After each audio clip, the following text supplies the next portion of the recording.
Hola, mi nombre es Valeria Morales del grupo 2003 y este es mi segundo video para la materia de ecología oral. Bien, primero vamos a empezar con unas definiciones y bueno, ecología estudia las relaciones de los diferentes seres vivos entre sí y su entorno. De esta manera estudia intercambios de energía y materia. Un ecosistema son las relaciones de los seres vivos y su medio y es la suma de respuestas del organismo a estímulos de los elementos del ambiente. El ecosistema tiene factores abióticos, que en su conjunto se llama biotipo, y estos factores son el pH, la temperatura, la presión, entre otros. También tenemos los factores bióticos, es decir, seres vivos, y son todas las especies de un biotipo. Esto se llama biocenosis y se divide en flora y fauna. En todo ecosistema hay especies clave o dominantes y son aquellas que si desaparecen pueden provocar cambios en la comunidad. En la biocenosis hay cambios en el tiempo y esto se llama sucesión. Hay un clímax de población. También tenemos organismos productores como los autótrofos que obtienen el carbono del CO2 y organismos secundarios como los heterótrofos que obtienen el carbono de compuestos orgánicos que son hechos por los autótrofos. También tenemos organismos descomponedores y predadores. El equilibrio entre los organismos produce un estado de salud que se conoce como eubiosis y el desequilibrio entre estos mismos organismos produce un estado de enfermedad que se conoce como disbiosis. Un competidor total no pueden coexistir y varias especies no pueden ocupar el mismo nicho. Bien, más definiciones. Tenemos el microbioma, que es el número total de bacterias, virus, hongos y su materia. La microbiota es la población microbiana en el organismo o un lugar específico.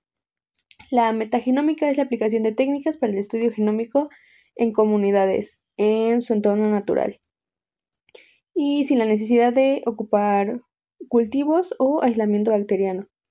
El metaboloma es el estudio de metabolitos en una comunidad individual. La población son organismos de una misma especie. Una comunidad son poblaciones de diferentes especies. Y bueno, el nicho describe la posición relacional de una especie o población en un ecosistema. Es la función de cierto individuo en su sistema. Luego, para la construcción del nicho, el individuo modifica el nicho. Una microbiota autóctona es la microbiota establecida por un tiempo prolongado y evoluciona junto con el hospedero. Es muy estable durante toda la vida. Luego, el filotipo es diversidad microbiana de un hábitat basado en la secuencia de ácidos nucleicos. Relaciones interespecíficas son relaciones entre diferentes especies y las intraespecíficas son relaciones entre una misma especie. La competencia, entre la misma especie o especies luchan por el mismo recurso y ambos son perjudicados. En las relaciones intraespecíficas tenemos la familiar, que tiene un objetivo reproductivo y cuidados de la prole. La gregaria para el transporte, locomoción, protección, como los bancos de peces, manadas y caballos. También está la estatal, que son agrupados en castas para organizar el trabajo, por ejemplo, en las abejas y las hormigas. Y la colonial, donde los individuos se unen entre sí físicamente como en los corales. En las interespecíficas tenemos la simbiosis, es decir, que viven juntos. Y hay 3 tipos. El mutualismo, que es donde hay un beneficio mutuo y ambos no pueden vivir separadamente, por ejemplo, las bacterias en raíces. También tenemos el comensalismo y uno se beneficia y la otra es indiferente. Y por último, el parasitismo, una se beneficia y la otra se perjudica y esta se divide en 2 tipos, que es ectoparásitos que viven afuera y endoparásitos que viven adentro. El crecimiento poblacional. Primero tenemos la máxima capacidad de carga poblacional por el ambiente, luego el principio de exclusión competitiva y la relación entre poblaciones. Cuando hay más presas, aumenta el número de depredadores y así sucesivamente. El ciclo del carbono tiene valencia 4 y puede generar polímeros enormes. Y hay energía que llega a las plantas que son autótrofos. Esto produce el catabolismo y tenemos una glucosa y esto es un compuesto orgánico. Y los heterótrofos obtienen su carbono de los compuestos orgánicos, como en este caso la glucosa. Se libera energía y se libera CO2. que es el anabolismo, y regresa al ciclo. Luego está el ciclo del nitrógeno, que es un componente del aire y tiene valencia 7. Se une en moléculas diatómicas. El nitrógeno atmosférico llega a bacterias en plantas que fijan el nitrógeno en otros compuestos, que aquí es el amonio, que es NH. Está mal escrito ahí, es NH4, así. Y bueno, los compuestos son el amonio, el nitrato, los nitritos y la urea. Y otras bacterias liberan el nitrógeno a la atmósfera. Bien. Bien. Luego, bueno, topográficamente la protección específica de los dientes está dividida en dos sectores. El primero, los 2 tercios oclusales, y es el territorio de la inmunidad local secretora y se conoce como dominio salival. Luego el segundo es la zona cervical y está protegida por la inmunidad sistémica sérica y está cubierta por un líquido gingival, inmunoglobulina M, el complemento polimorfonucleares, y se llama dominio gingival. Y hay factores de protección específica e inespecífica. La inespecífica son defensas generales como regulación de pH y concentración de hierro. A las 8 horas del nacimiento se instalan los estreptococos, principalmente el salivarius, y hay cambios de microbiota a los 6 meses de vida con la erupción de los dientes. La sucesión ecológica. La microbiota bucal sigue en desarrollo ecológico y existen dos formas, que es la halogénica, que son los cambios influidos por factores no microbianos, y la autógena, que son factores microbianos. Cuando se encuentra la microbiota establecida se llama comunidad clímax y es resistente a los cambios como la llegada de microorganismos. Bueno, como factor tenemos a la temperatura, y la boca tiene una temperatura más baja que el resto del cuerpo y oscila entre los 35 y 36 grados centígrados. En las bolsas periodontales hay una temperatura de 39 grados y hay variables importantes, por ejemplo, al tomar café, que llegarían hasta los 60 grados, y al consumir hielo, que bajan hasta los menos 5 grados centígrados. Luego tenemos el potencial de óxido de reducción y es regulado principalmente por la presencia de oxígeno. En la boca tenemos variedad de concentraciones de oxígeno, por lo que hay diferentes potenciales de óxido de reducción. Bien, de nuevo pH. La mayoría de los organismos en boca requieren un pH neutro y nuestro pH oral oscila entre los 6.8 a los 7.2. Pero al ser un lugar de alimentación puede llegar a un pH de 2 con refrescos, o pHs muy alcalinos o básicos con melones, carne, lenteja y cebollas, como algunos ejemplos. Bien, muchos organismos necesitan el dióxido de carbono al 0.03%. Luego tenemos dos tipos de nutrientes que pueden ser endógenos. Bueno, se clasifican como endógenos o exógenos. Y de estos mismos nutrientes tenemos a los carbohidratos, que el principal es la glucosa, que es usada por los microorganismos para producir matriz, y lactato, lo que genera la formación de placa y acidez. También tenemos aminoácidos, que algunas bacterias producen amoníaco a partir de la arginina, cadaverina de lisina o histamina de histidina. Tenemos los nutrientes endógenos como el líquido crevicular, que se encuentra en el curso gingival y contienen albúmina, glucoproteínas, lipoproteínas, sodio, magnesio, potasio y hemina. La inflamación aumenta 30 veces las proteínas del líquido crevicular. También tenemos nutrientes de interacciones bacterianas, que los nutrientes llegan a los primeros consumidores y luego estos a los segundos consumidores. Y otros conceptos, tenemos desinfección, que es el proceso de inhibición de microorganismos viables sin dañar la salud, o instrumentos. También esterilización, que es la eliminación total de formas de vida y existe por medios físicos o químicos.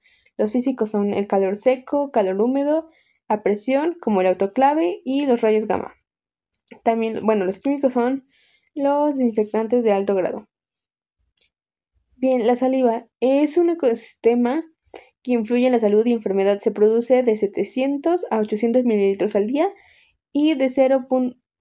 sí, 0.3 mililitros por minuto a 6 mililitros por minuto. Tiene función digestiva, protectora y reguladora. En la boca, en muchos nichos ecológicos que por el quorum sensing se regula la concentración y función de población microbiana. Cada nicho depende de la capacidad de los microorganismos de adherencia, desarrollo y supervivencia. La adhesión se da por microorganismos y moléculas de la película adquirida como el adhesing y el más usual es glucosil transderasas, las lectinas, el ácido lipoteicoico y fimbrias. Bueno, hay 3 hipótesis sobre la formación de la película. Tenemos la no específica, que dice que se da mayor importancia a la cantidad de microorganismos. La específica, que se da mayor importancia al tipo de especies en la placa. Y la ecológica, el balance entre las condiciones del hospedero y los microorganismos condiciona la salud o enfermedad. Bueno, estas definiciones ya las habíamos dicho, pero bueno, la ecología estudia la relación entre los organismos y su ambiente. El hábitat es el sitio donde se desarrollan los microorganismos. Una comunidad es un conjunto de especies que se desarrollan en un hábitat. Un ecosistema es la comunidad de un hábitat específico junto a sus elementos abióticos. Un nicho ecológico tiene función de un microorganismo en un hábitat particular en su papel de la comunidad. Los cocos gram positivos están relacionados con el estado de salud bucal y los cocos gram negativos están relacionados con la enfermedad periodontal. Luego tenemos el comensalismo, que es la asociación biológica entre dos especies para beneficio de uno sin causar perjuicio o beneficio. Viene del latín cum mensa, que es compartiendo la mesa. Luego tenemos la simbiosis, que es una interacción biológica estrecha y persistente entre dos especies denominadas simbiontes, y hay 3 subtipos que son, hay 5, que son mutualismo, que es la interacción biológica entre especies donde ambos se benefician y mejoran su actitud biológica. El parasitismo, que es la interacción biológica entre especies donde se beneficia una a costa de la otra. El sinergismo, que es la acción conjunta para obtener un fin que no se hubiera obtenido independientemente. También tenemos antagonismo, que es la acción entre especies que inhibe una acción que se hubiera obtenido independientemente. Y el oportunismo, que un microorganismo que usualmente no produce infección cuando las defensas del huésped están disminuidas. La boca es un medio abierto, lo que significa que materia y energía se intercambian con otros factores y medios. Los factores de intercambio de energía y materia definen los microorganismos que están en la boca.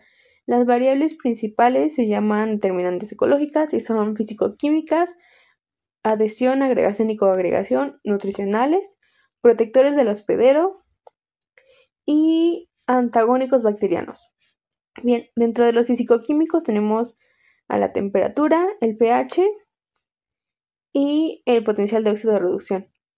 Bien, la temperatura de la boca se encuentra un poco más fría que el resto del cuerpo, como ya habíamos mencionado, y se encuentra de 35 a 36 grados centígrados. Tiene variaciones cortas por la temperatura de la comida y puede ir desde los 5 grados hasta los 72 grados. El surco gingival es más frío, a una temperatura de 33.7 grados centígrados, y una bolsa periodontal tiene una temperatura de 39 grados centígrados. Estas variables de temperatura en la boca promueven que haya diferentes bacterias. Luego tenemos el pH, que se encuentra regulado por el amortiguador de bicarbonato. También regulan el pH algunas proteínas y aminoácidos. El pH en condiciones donde hay sarro es mayor a 7.2 y cuando hay caries es menor a 5.5. Nuestro pH bucal varía de los 6.75 a los 7.25.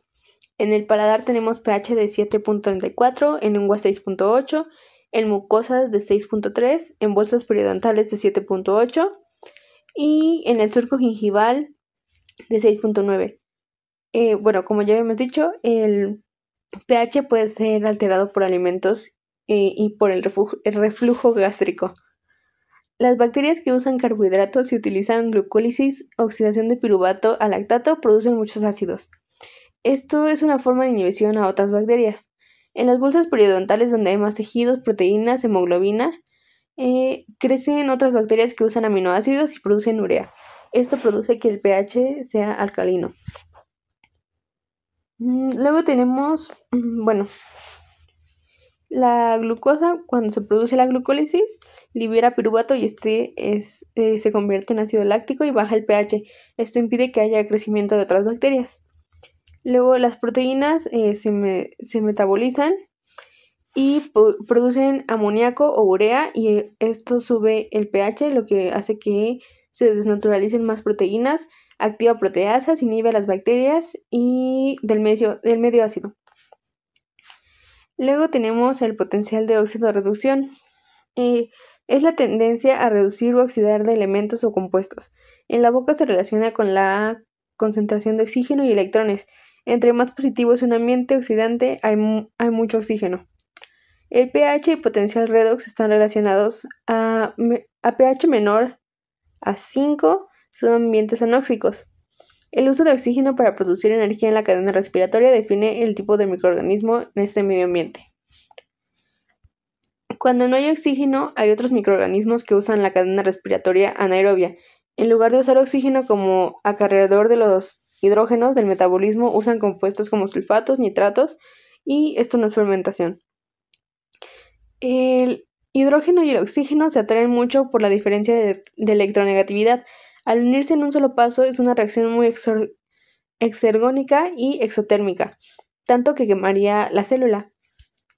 La cadena respiratoria utiliza compuestos como cobre o hierro o citocromos para hacer cada paso de liberación de energía gradual y obtener el ATP. Como el nitrógeno y el oxígeno están cerca, se usan en la cadena respiratoria anaerobia y aerobia. Las zonas más anóxicas es la biopelícula. Luego tenemos el factor de adhesión, agregación y coagregación. Las bacterias, para formar una colonia o comunidad, deben adherirse, y para esto deben vencer las fuerzas de masticación, deglución, la higiene bucal y la descamación celular. La adhesión es la unión entre el microorganismo y el tejido huésped. Agregación es la unión entre microorganismos de la misma especie. Y coagregación es la unión entre microorganismos de diferentes especies. Así, unos microorganismos que no pueden unir al tejido directamente lo hacen por medio de otra especie que sí puede. Estas relaciones originan competencia por receptores para la adhesión, la competencia por factores nutricionales, y se presentan factores antagónicos entre especies. Algunas bacterias producen factores antagónicos o enzimas para un nicho propio. El ritmo de crecimiento varía entre especies y la resistencia a bactericidas también entre especies. Bien, la saliva es un factor de adhesión y nutrición bacteriana. Tenemos diferentes proteínas, como el proteoma salival, que es una investigación donde se encuentra el total de proteínas salivales y tiene proteínas ricas en prolina. La prolina es un aminoácido con cadena lateral cíclica. Este aminoácido promueve la adhesión bacteriana a superficies bucales. Bien, ahora sí, las proteínas. Tenemos estaterina, que tiene un extremo terminal muy ácido con cargas negativas, lo que permite que se una al calcio y inhibe la precipitación del mismo calcio para formar sarro. También impide que el calcio sea metabolizado por los microorganismos. Tenemos mucinas, que es una glucoproteína que produce viscosidad, aglutina bacterias en la saliva y luego se degluten para ser eliminadas por el pH gástrico. La amilasa salival es una enzima que rompe enlaces alfa-1,4 glucosa del almidón. Algunas bacterias se adhieren a ella y la utilizan como sistema de digestión. También tenemos la fibronectina, que es una glucoproteína salival. Para proteger es un receptor de unión, para otros inhibe Para algunos es un receptor de unión y para otros inhibe su capacidad de unión al ser recubiertas por fibronectina. Tenemos la neuromidasa, que quita el ácido siálico de glucoproteínas. Así quedan descubiertos otros receptores como la galactosa, que pueden ser sustratos metabólicos o de adhesión. También tenemos la ureasa, que destruye la urea para hacer el amoníaco y esto eleva el pH.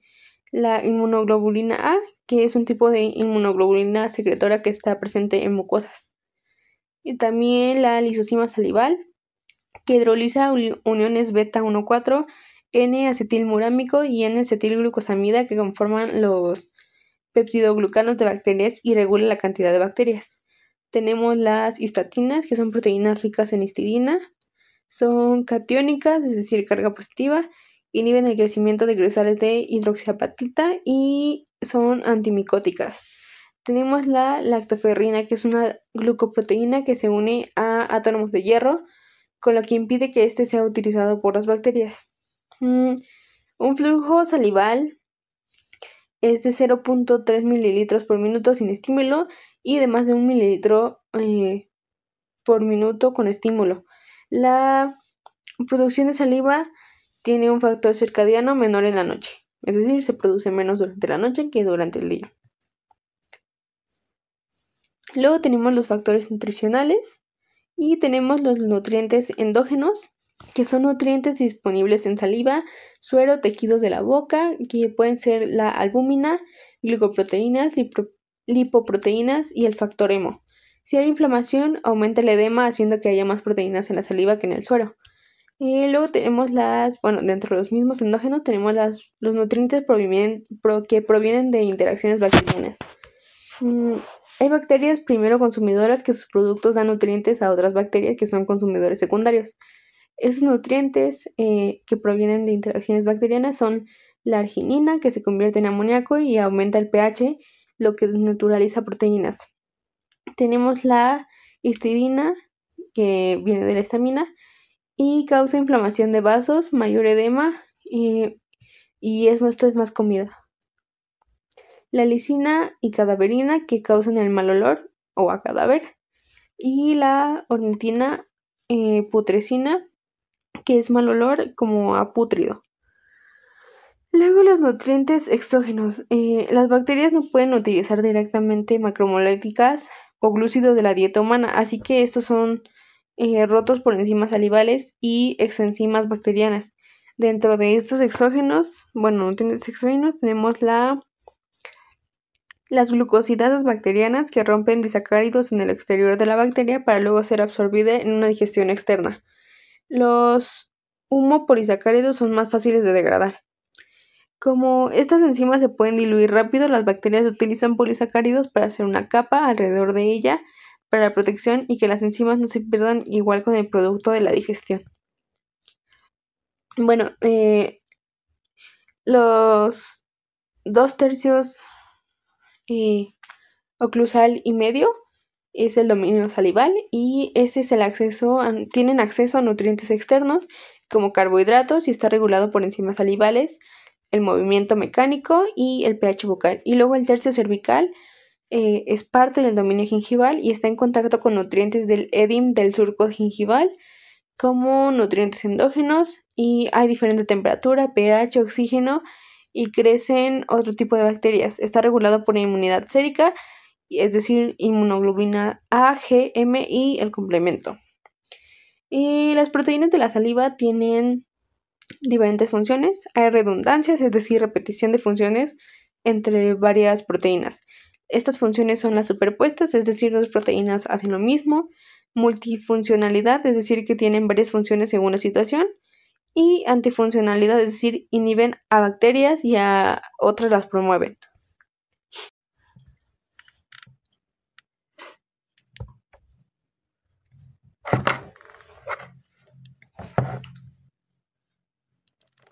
Película adquirida. Es una delgada membrana biológica que no es componente estructural de una superficie. Se deposita sobre la superficie como resultado de la absorción de proteínas, glucoproteínas, saliva, líquido grevicular, productos microbianos y productos celulares. Tienen permeabilidad selectiva. Al ser hidrofóbica, impide el paso de iones calcio, fosfatos, fluoruros, y esto provoca una zona hipersaturada en la superficie del diente. La película, que sería esta parte que son como rayitas, impide la dispersión de iones, y esta de aquí abajo sería la zona hipersaturada de iones. Esta película regula la concentración de ácidos en la interfase película-diente y al ser hidrofóbica disminuye la fricción entre el diente y superficies como la comida, entre otros. También permite la adherencia bacteriana y tiene una composición química compleja y heterogénea. Sus componentes principales son las proteínas ricas en prolina, estaterninas, histatinas, cistatinas, inmunoglobulina A secretoria y la amilasa. Sus componentes secundarios son la ceroalbumina, la amilasa carbónica, la inmunoglobulina G, inmunoglobulina M y fracciones del complemento y la glucosiltransferasa microbiana. Bueno, tiene 20% de lípidos, de los cuales 80% son glucolípidos y 15% son glicerados como el colesterol, ácidos grasos y fosfolípidos. Al ser hidrofóbicos impiden la disolución de cationes de hidroxiapatita y regulan la difusión de ácidos de la fermentación de microorganismos. Los glúcidos, son variantes en porcentaje en oposición y tenemos azúcares neutros que son la glucosa, galactosa y fructosa y los aminoazúcares que son la glucosamina, galactosamina y los glúcidos. Estos permiten la adhesión de las bacterias. La formación de películas sobre una superficie está definida por la característica de la superficie, del líquido que rodea la superficie, las interacciones químicas, uniones químicas y físicas y el tiempo.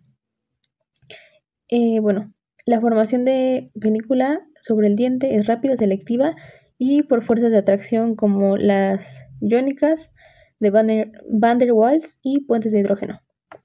Bien, como en una descripción de los pasos tenemos los siguientes que son: la hidroxiapatita tiene una carga negativa. Esta carga negativa de la superficie dental atrae a los iones de calcio. Las proteínas aniónicas se unen al calcio impidiendo la formación de sarro. Las proteínas catiónicas se unen al fosfato de la hidroxiapatita. Las enzimas alteran a las proteínas absorbidas, así de esta manera la película madura. Y la película madura provee sitios de adhesión para los microorganismos. Bien, las etapas de formación de la película adquirida. Tenemos la etapa inicial que va de los 0 a los 30 minutos y se inicia la atracción de proteínas a la superficie dentaria. Las primeras proteínas son ricas en prolina y estas son similares a la formación de la caseína láctea. Se unen al calcio y impiden su precipitación, nucleación y formación del sarro. Las proteínas de la saliva son amoníacas que se unen al calcio, estaterninas y PRP o catiónicas que son mucoproteínas que retienen agua. Luego la etapa de maduración va de 60 a 120 minutos y en la superficie dentaria ya hay proteínas y altas concentraciones de iones de calcio y las enzimas proteolíticas alteran las proteínas de la película. Se presentan proteínas más pequeñas, fosfolípidos y glucoproteínas. La absorción de proteínas lleva un orden general que se da por la afinidad y son estaterninas, PRP en minutos, la amilasa y cistatinas y por último las cistatinas en horas. A los 5 minutos el 90% de los receptores se unen a la superficie y a los 30 minutos 100% de los receptores están ocupados a pH. Los removedores de película. La película se puede alterar por químicos que son surfactantes, antimicrobianos, antiadherentes y modificadores enzimáticos. Los surfactantes es el SDS o detergentes, antimicrobianos el triclosan, antiadherentes la clorhexidina y los modificadores enzimáticos son el xilitol, el sorbitol y el manitol. Bien, en 1960 Paul Case formó una teoría sobre la triada de Case que vamos a explicar y en forma teórica y experimental se encuentra que la etiopatología de las caries obedece a la interacción de 3 factores que son microorganismos, sustratos y el diente. Esto es lo que llamamos la triada de Case. Y un microorganismo en presencia de su sustrato logra afectar a un diente. En 1980 se agregaron los factores de riesgo y se une a esta triada el factor tiempo. La caries es una enfermedad infecciosa de naturaleza multifactorial que no cumple los postulados de Koch y se observó que aún en presencia de Streptococcus mutans, algunos pacientes no tienen caries y en otros con caries no tienen Streptococcus mutans. Bien, los postulados de Koch se formularon en 1890 y se establecieron para establecer la etiología infecciosa de las enfermedades. Estos postulados son los siguientes. El agente patógeno debe estar presente en los animales enfermos y ausente en los sanos. El agente se debe cultivar en forma pura a partir de una muestra del animal enfermo. El cultivo anterior debe provocar la enfermedad en un animal sano que es inoculado. Y el agente debe ser aislado de los animales inoculados en el paso anterior. Bien, en la caries estos postulados no se cumplen, ya que en algunos pacientes la caries se asocia a altas poblaciones de Streptococcus mutans y lactobacillus. Si se hacen cultivos y se inocula a otro individuo, no necesariamente causa cáncer caries. Entre otros.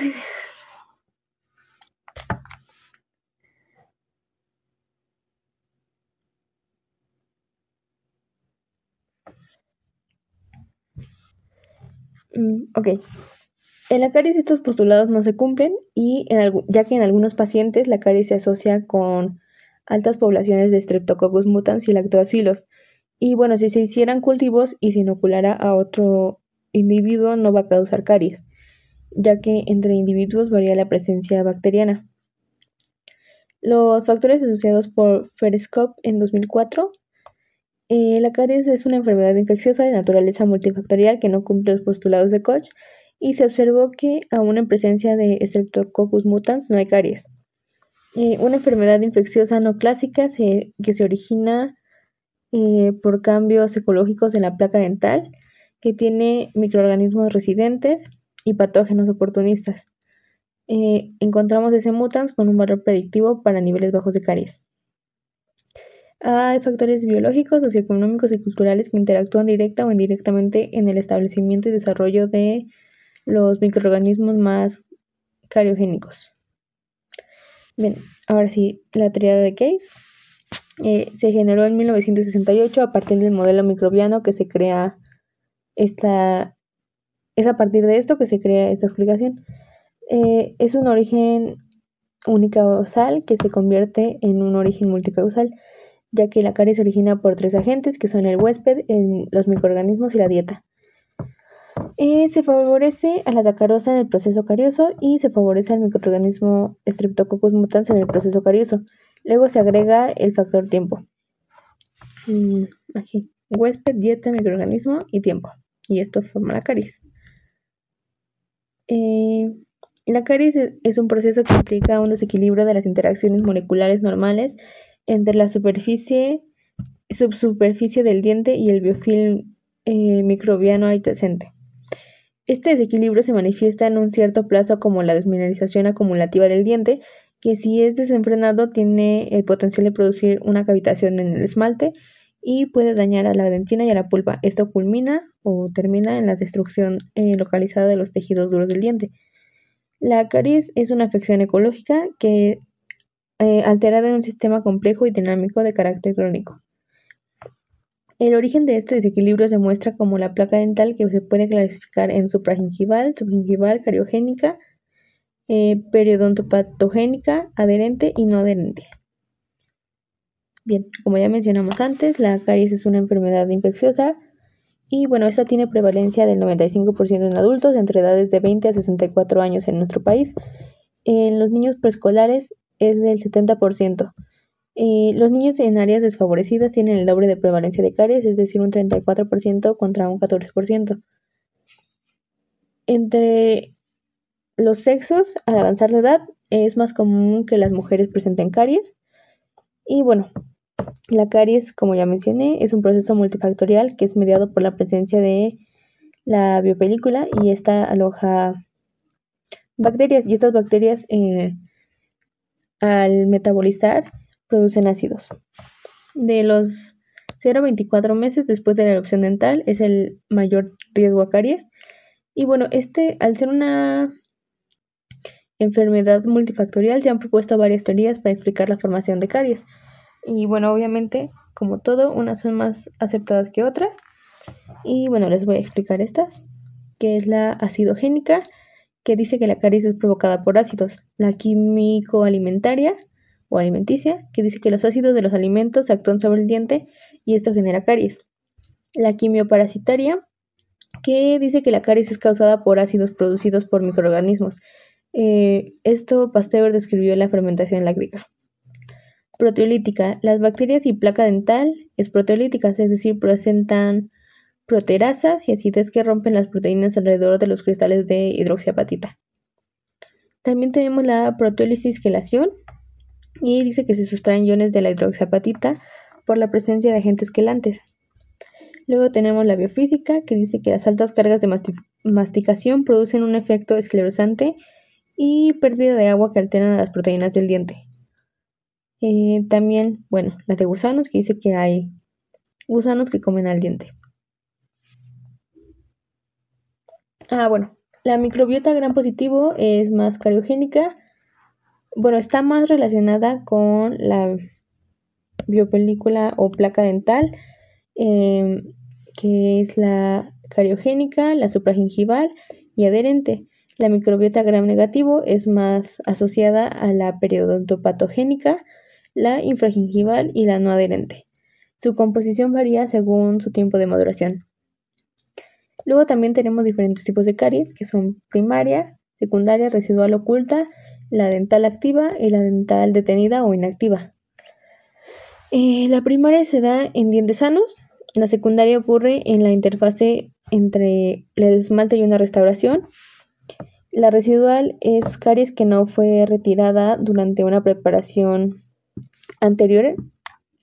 Y la oculta es una caries no visible fácilmente y usualmente se da entre los puntos de contacto entre dientes. Si se tiene una zona de contacto menor o un punto de contacto de menor tamaño, hay menos caries, y si se tiene una zona de contacto de mayor tamaño, hay más caries. Y la dental activa y la detenida o inactiva. Bien, aquí tenemos un esquema de la estructura de la hidroxiapatita. Los factores determinantes para caries se clasifican según sea suficiente y necesario y son consumo de sacarosa, presencia de Streptococcus mutans, lactobacillus, y esto tiene que ver con la cantidad y grado de fermentación de sacarosa. También tenemos el comportamiento de la curva de Stefan, flujo que, entre sus factores tiene el flujo salival, amortiguadores de pH y la viscosidad. También la maduración del esmalte dentina, la titularidad de un alimento, que puede ser un ácido fuerte o débil, y la titularidad pKa del ácido débil. También la composición del alimento tiene que ver con la cantidad de calcio, fosfato y la adhesividad. Y la hidroxiapatita es un mineral biológico formado por fosfato de calcio y es parte de la familia de las apatitas con el prefijo hidrox, que se representa como 1H, y este ion puede ser sustituido por flúor, cloro, fosfato, y de esta manera origina sus derivados. Se forman prismas hexagonales y son formas tridimensionales. Representan el 99% del depósito del calcio corporal y el 80% de fósforo. Se disuelve en ácidos porque el fosfato y el hidroxilo reaccionan con el hidrógeno de los ácidos.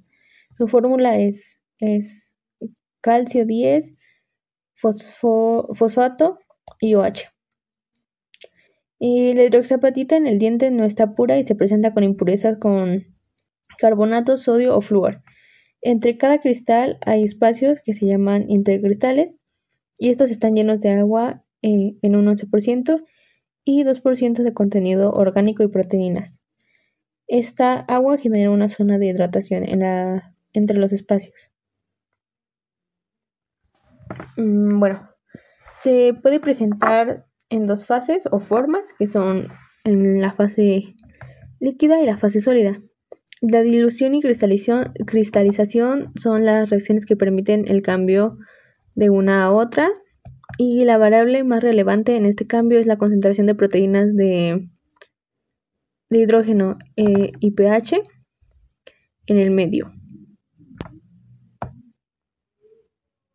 bueno, aquí la hidroxiapatita de fase sólida y aquí tenemos la de fase líquida. Aquí reacciona con el hidrógeno y se forma el fosfato ácido o monoácido, y si reacciona con otro hidrógeno se forma el fosfato de hidrógeno, y si de nuevo hay otra reacción con otro hidrógeno se forma el ácido fosfórico,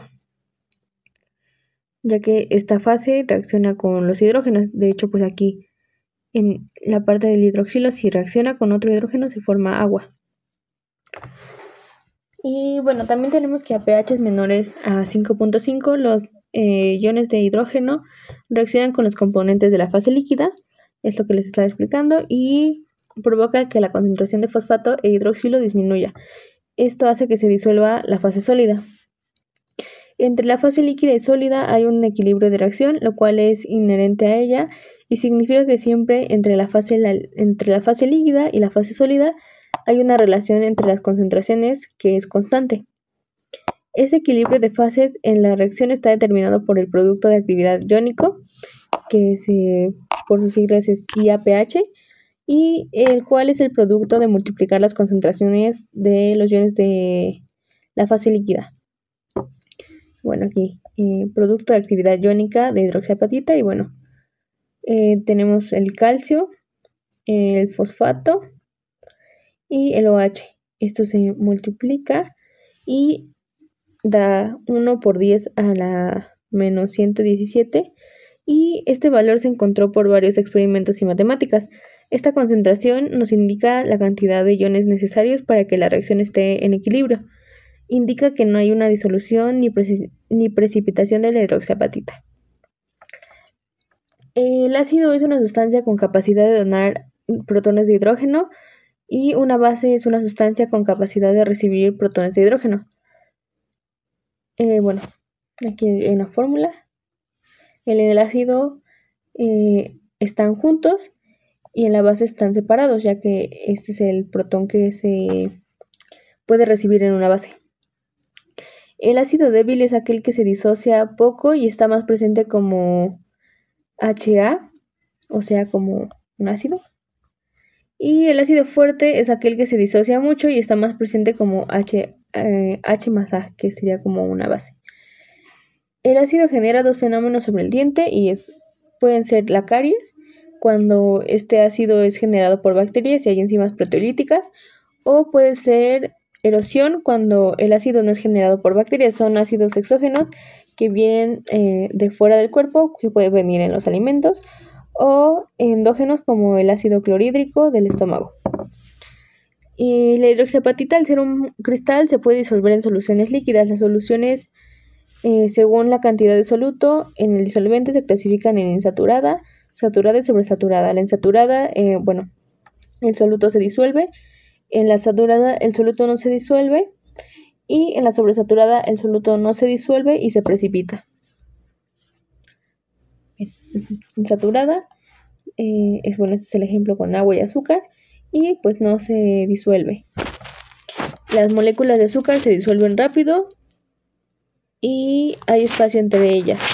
Luego, aquí el agua, el azúcar, y el disolvente está saturado, o sea, el agua está saturada, ya no puede aceptar más solvente.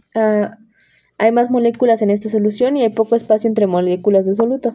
Y luego la hipersaturada. Hay tantas moléculas de soluto en el disolvente que las moléculas empiezan a chocar entre ellas y aumenta su peso y se precipitan. También aumenta la entropía. Las concentraciones de hidrógeno modifican la concentración de iones en la fase líquida. Esto provoca que la fase sólida se disuelva para mantener el equilibrio entre las dos fases. Esto provoca la disolución de la hidroxiapatita en fase sólida. La concentración de OH modifica la concentración de iones de OH en la fase líquida. Si aumenta la concentración de el OH, provoca que se forme la fase sólida, y es para que la reacción se mantenga en equilibrio entre las dos fases. La saliva se encuentra saturada en calcio y en fosfato. Esto hace que se forme la fase sólida. Hay proteínas en la saliva, como las proteínas ricas en prolina, como la PRP, que a pH 7 se unen al calcio y a pH ácido desprenden el calcio. Esto hace que aumente la concentración de calcio en la fase líquida, provocando la formación de la fase sólida. Bueno, la hidroxiapatita al disolverse pierde sus iones y el primero que se pierde al unirse con un hidrógeno es el OH. El ion OH está en el centro del cristal, o sea, aquí, y está unido por fuerzas iónicas y no tiene un enlace covalente. De esta forma, cuando reacciona con el hidrógeno, se da H2O o agua. Si hay aumento del pH a 7 y si hay OH en el medio disponibles, el OH regresa a su lugar y esto se llama intercambio homiónico. Bueno, si hay aumento de pH a 7 y si no hay OH disponible o si hay otro ion más afín, se genera otra apatita y así pasa con la fluoroapatita y esto se llama intercambio heteroiónico. Y bueno, aquí en lugar de OH tenemos el flúor y es la fluoroapatita. La fluoroapatita, igual que la hidroxiapatita, tiene su fase sólida y su fase líquida y su producto de actividad iónica de la fluoroapatita es 1 por 10 a la menos 121. Este valor es 10 veces más bajo que el de la hidroxiapatita y se necesita menor cantidad de iones para llegar a un equilibrio entre las fases sólidas y líquidas. Por esto la fluoroapatita es más resistente a cambios de pH. Bueno, aquí tenemos ambas fórmulas, la de hidroxiapatita y fluoroapatita. Y bueno, la cantidad necesaria de hidrógeno para disolver a cada apatita se llama pH crítico y hay varios. Para el esmalte es de 5.5, para la dentina de 6.5 y para la fluoroapatita de 4.5. Por cada unidad de pH que baje, la solubilidad de la apatita aumenta 10 veces. La escala del pH es logarítmica. Esto implica que la diferencia entre 4.5 y 5.5 es de 10 veces. Significa que entre el pH crítico del esmalte a 5.5 y la de la fluoroapatita 4.5 se necesita 10 veces más hidrógeno para disolver la apatita.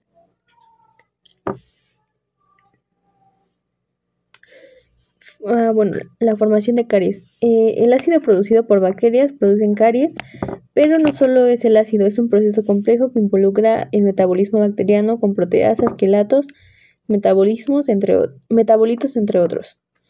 Los protones de hidrógeno son átomos muy pequeños, tienen un número atómico de 1, son de la familia 1 y tienen valencia 1, significa que tiene un solo electrón en su última orbital. Para que se encuentre en equilibrio electrónico necesita otro electrón, así reacciona con otro átomo y al aumentar la cantidad de hidrógeno fuera del diente y haber menor cantidad dentro del diente se genera un diferencial de magnitudes.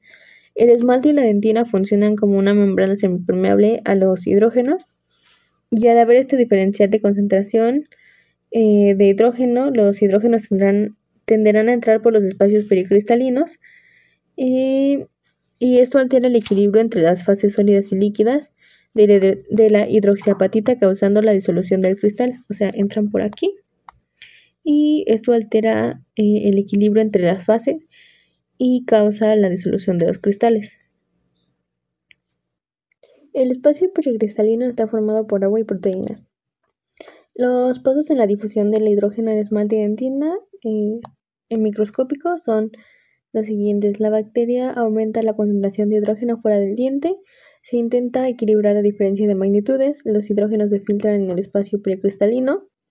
Durante la primera semana solo hay cambios microscópicos y hay disolución periférica del cristal. Y durante la segunda semana hay cambios macroscópicos. Cambios en la superficie externa, cambio de color y hay más pozos entre cristales y se genera una mancha blanca que es reversible. Bien, difusión de hidrógeno en esmalte, dentina a nivel macroscópico. El ácido al entrar en esmalte y dentina se difunde en forma de cono invertido. Es parecido a la forma de distribución de una fuga de agua en una pared. Del origen de la fuga se esparce hacia el área más grande. Esta distribución causa varias zonas en la caries. Bueno, las zonas son esmalte sano, zona superficial, cuerpo de lesión, zona oscura y zona translúcida. tienen una porosidad. Bueno, el esmalte sano tiene 0% de porosidad. La zona superficial tiene 5% de porosidad y 5% de pérdida de minerales. El cuerpo de la lesión tiene 25% de porosidad y de 18 a 50% de pérdida de minerales. Y la zona oscura tiene 2 a 4% de porosidad y 5 a 8% de pérdida de minerales. La zona translúcida tiene 1% de porosidad y de 1 a 1,5% de pérdida de minerales. Bien, las zonas de la caries, bueno, tenemos la zona superficial, es la más superficial del esmalte, es el área de contacto con la saliva. Esta área es la que está más contacto con nitrógeno, pero también con el calcio y el fosfato de la saliva. Esto hace que la zona superficial tenga periodos de dilución y formación de cristales de hidroxiapatita. Luego tenemos el cuerpo de la lesión. En esta zona el ácido se filtró hacia zonas más profundas y como no hay contacto con saliva hipersaturada en calcio y fosfato, impide periodos de cristalización. Es la mayor zona de la caries y hay poros del 10% al 25%. Estos poros permiten la presencia de bacterias acidogénicas y acidofílicas. La disolución es dominante, hay metabolismo bacteriano, proteasas, quelatos, y estos destruyen a la proteína pericristalina. Luego tenemos la zona translúcida. Es una zona donde hay reacciones de disolución y precipitación. No hay bacterias y la precipitación es dominante. Es un intento de reparación y se concentran los iones diluidos del cuerpo de la lesión y el frente de la lesión. Los poros son del 1,2%. Luego tenemos el frente de la lesión, es el área donde hay un proceso de disolución y cristalización. La disolución es dominante y no hay bacterias y poros de 1,2%. La zona oscura corresponde a la zona de desmineralización y cristalización. Tiene una porosidad del 2% al 4% y la desnaturalización de proteínas que dan color a la zona. Bien, el flúor es el elemento químico con número atómico 9 en el grupo de los halógenos. Es el más electronegativo y reactivo de todos los elementos. Viene del latín fluere, que significa fluir. Los fluoruros son compuestos en los que el ion fluoruro se combina con algún compuesto cargado positivamente. El más usual en odontología es el fluoruro sódico, que tiene esta fórmula, y se usa en agua potable a concentración de 1 a 1,5.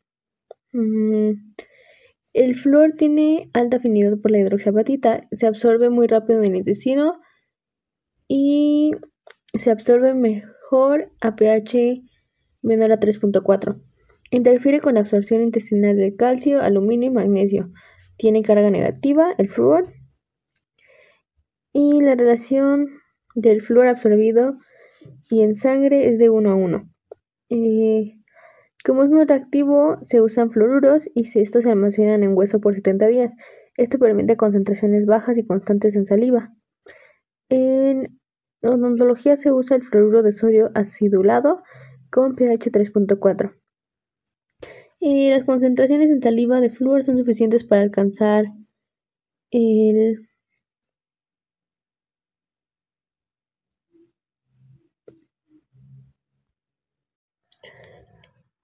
las concentraciones de saliva, de flúor en saliva son suficientes para alcanzar el producto de actividad iónica de 1 por 10 a la menos 121.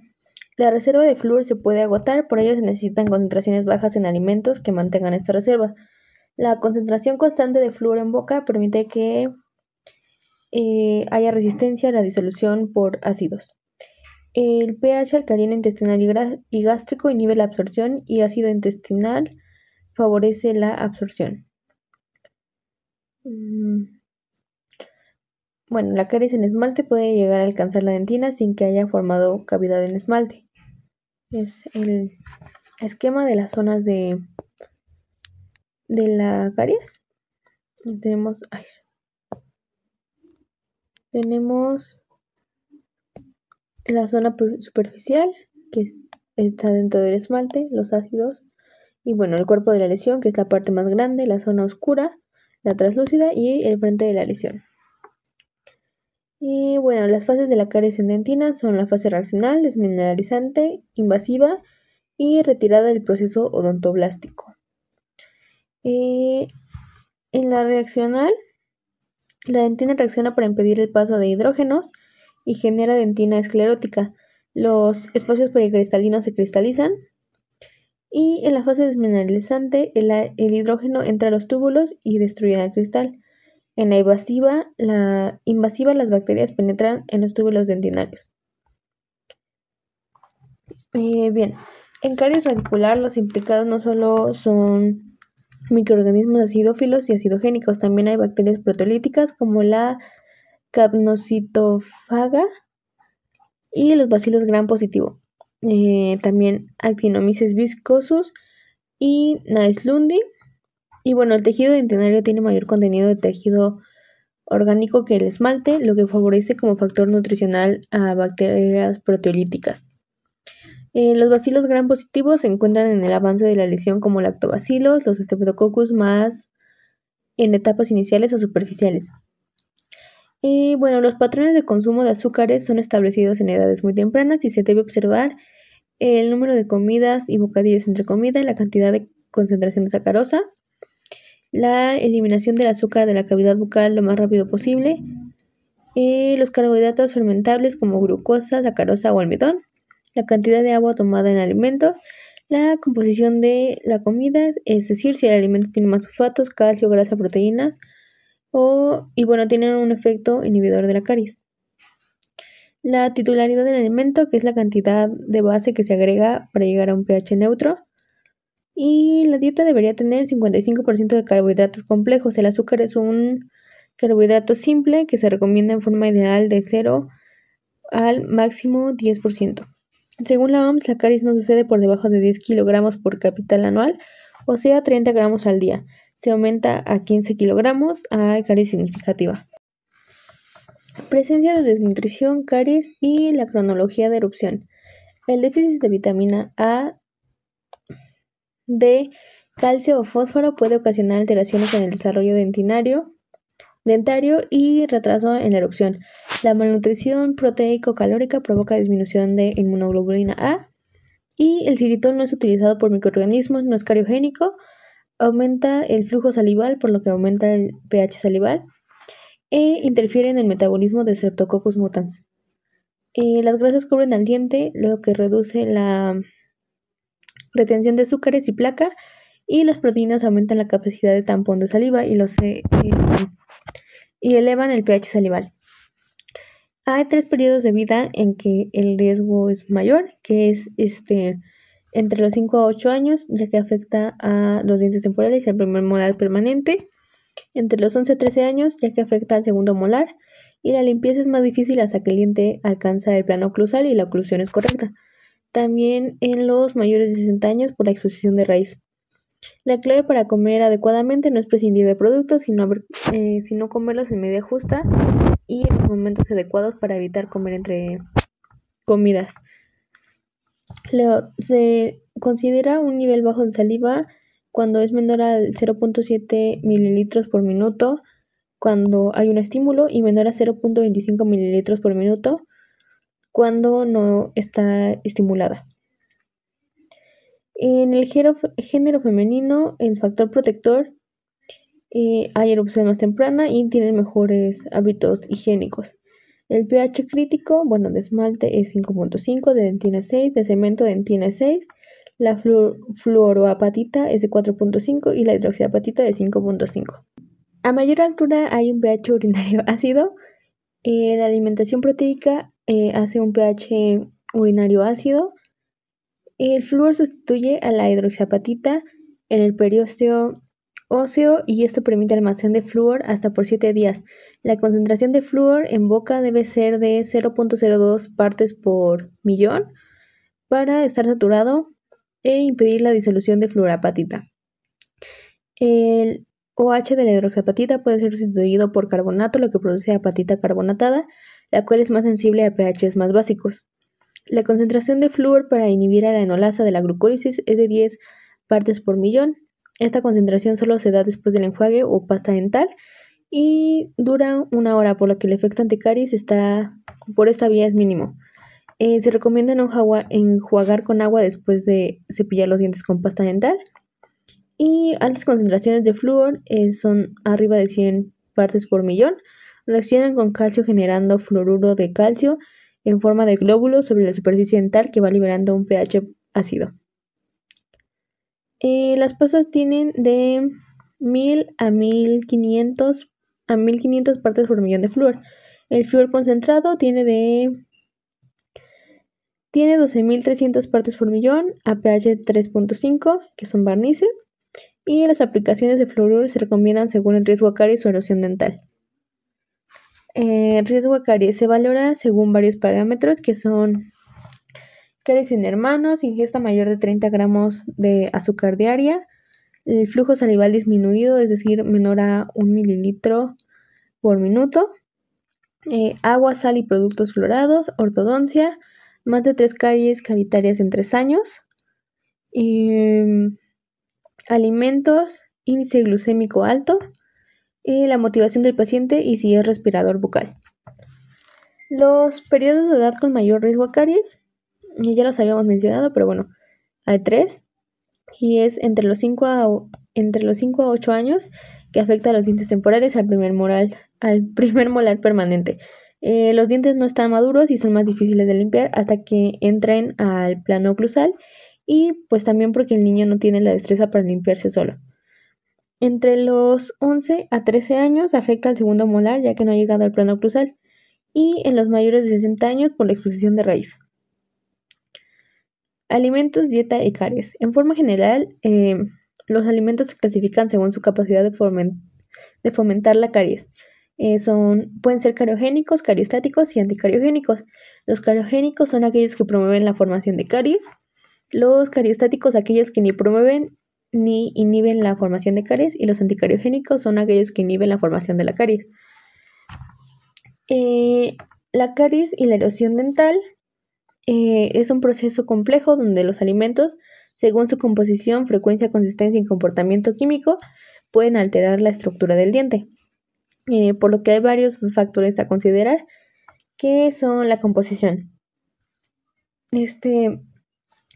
Las bacterias producen más ácidos y necesitan como sustrato principal carbohidratos, principalmente la sacarosa. Y la fructosa la utilizan para la formación de matriz, protección y para hacer comunidad. Y la glucosa la ocupan para energía y producción de ácidos.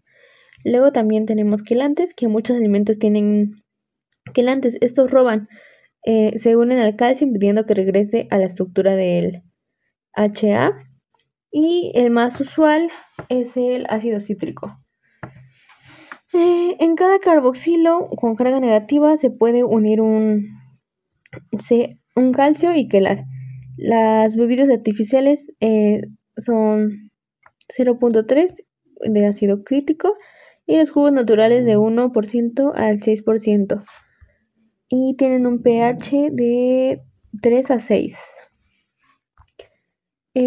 Los fosfatos presentes en refrescos también son quelantes de calcio. El Gatorade tiene ácido crítico, fosfatos y pH bajo. Es muy erosivo y algunas presentaciones también tienen sacarosa.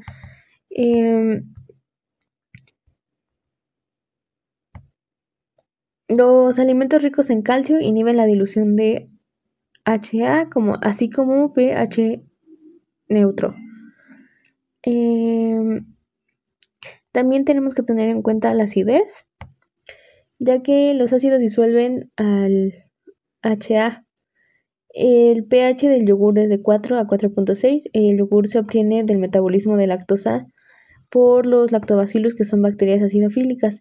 El ácido acético tiene un pH de 2 a 3.5 y se usa para conservar alimentos. Al bajar tanto el pH, muchas bacterias no pueden crecer y dura más el alimento, por ejemplo los chiles en vinagre.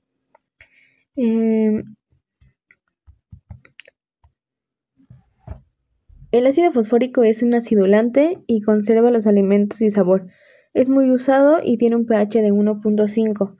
El ácido maleico, mélico y tartárico se encuentran en varias frutas como el mango, también en tomates, uvas, bayas, maracuyá, el vino, en tamarindo, piñas y moras.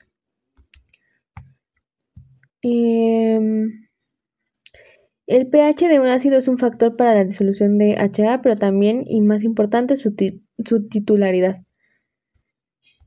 La titularidad de un ácido es qué tanta base hay que agregar para llegar a un pH neutro.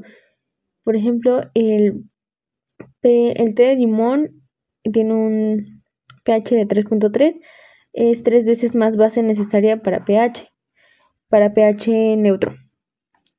Y el té de casis tiene un pH de 3.2. Al necesitar más base, el té de limón necesita más tiempo para neutralizar el proceso de disolución. Luego dieta y caries. Los patrones de consumo de azúcares son establecidos a edades muy tempranas. Los sabores dulces provocan gran cantidad de neurotransmisores en el cerebro que está preprogramando para buscar alimentos ricos en glucosa, ya que esta molécula es el nutriente principal del cerebro.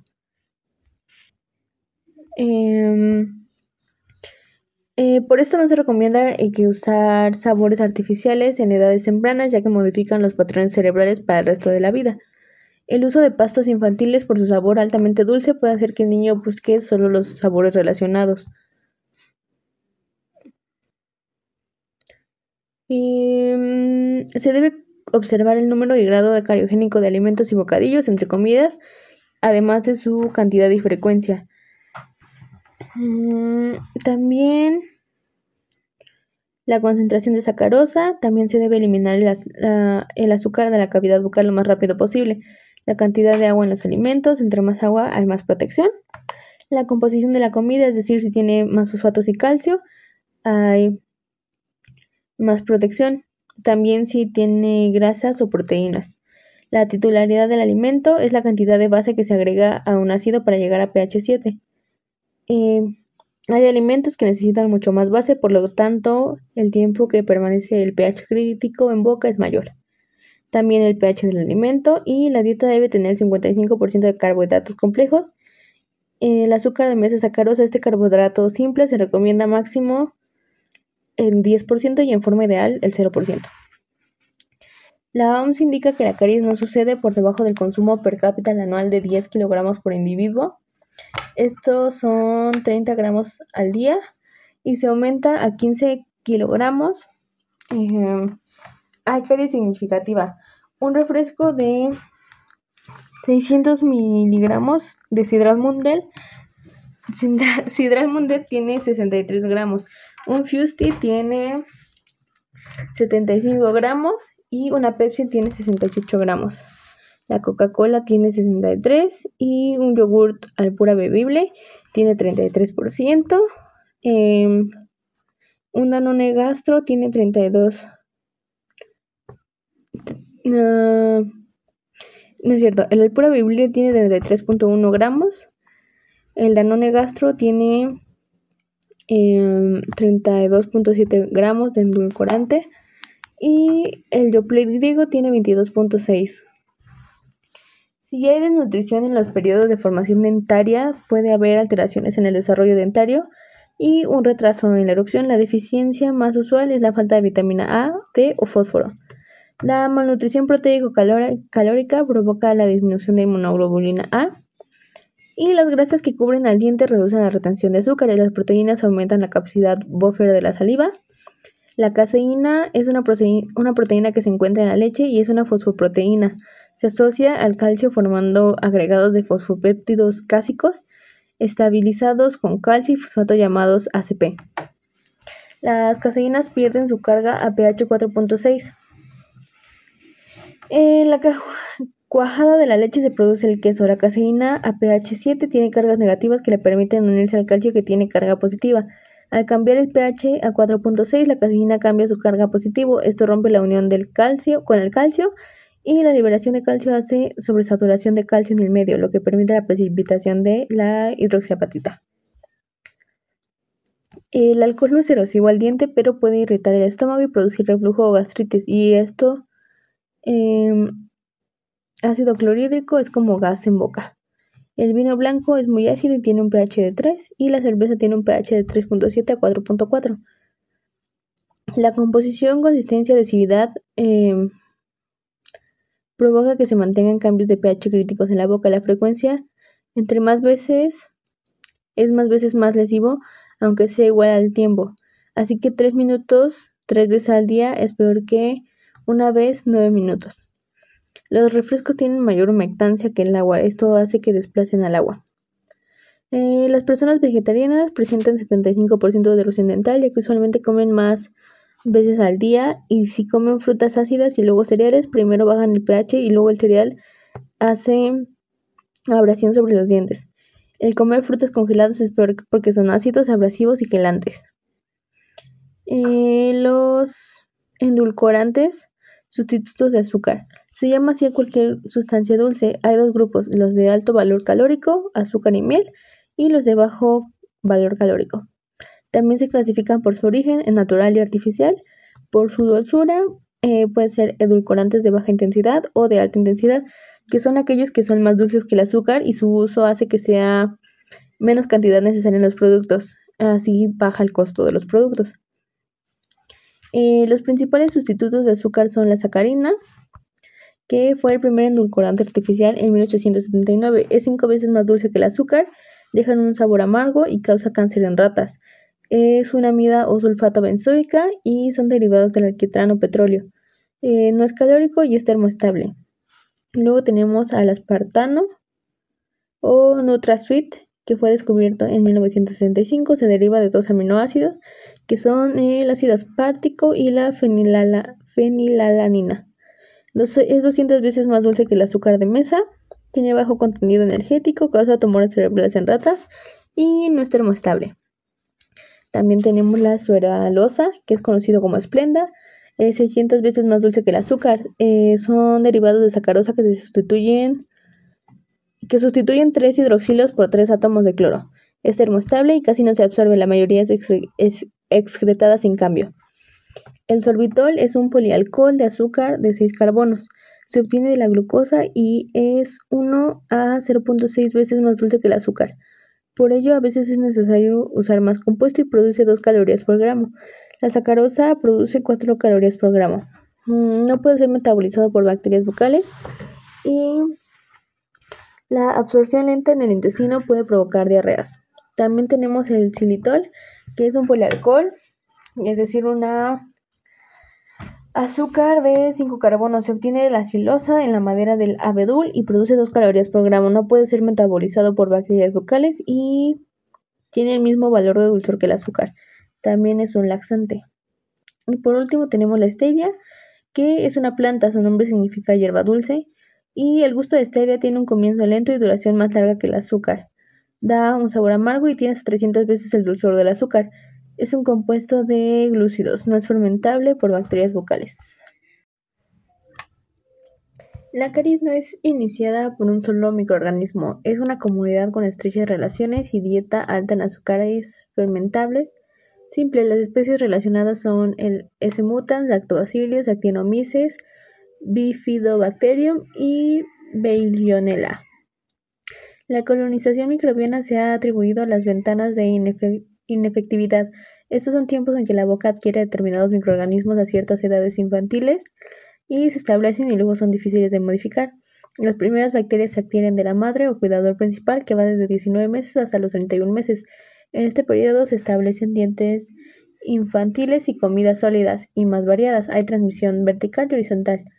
La adquisición de S. mutans se da a los 26 meses, a los 38 meses está relacionado con la cantidad de seriotipo de Streptococcus mutans de la madre. Si hay menor cantidad de S. mutans en la niñez, habrá menos en el adulto y la cantidad de S. mutans aumenta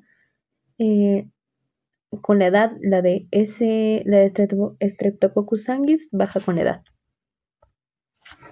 Bien, Streptococcus mutans es una bacteria gram positivo, anaerobia facultativa, tiene influencia en el desarrollo de caries, es acidogénica, forma cocos en cadena, cambian de forma según el medio ambiente donde crece, metaboliza principalmente la sacarosa, tiene hasta 12 formas de transporte de la glucosa.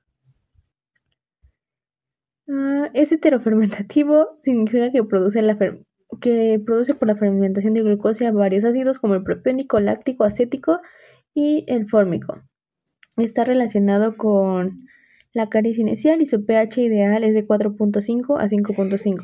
Cambia el pH del medio de 7 a 4.2 en 24 horas. Hay 8 serotipos, cada uno tiene diferente grado de producción de ácidos. Crece en cultivo agar mitis salivarius y forma colonias formes adheribles y pegajosas. Al producir gran cantidad de ácidos inhibe a bacterias con pH 7. Posee una bomba de hidrógeno que expulsa la acidez hacia el exterior de la célula, así adentro está a pH 7 y afuera ácido. No tiene ciclo de Krebs ni oxidación de piruvato acetilcoenzima A. Por esto, toda su energía se obtiene por la glucólisis. Como producto se obtiene mucho ácido láctico que se expulsa rápidamente. Produce enzimas extracelulares, glucosiltransferasas, y estas producen a partir de glucosa, glucanos que conforman la matriz extracelular que protege a la bacteria. Permite la adhesión y reserva de glucosa.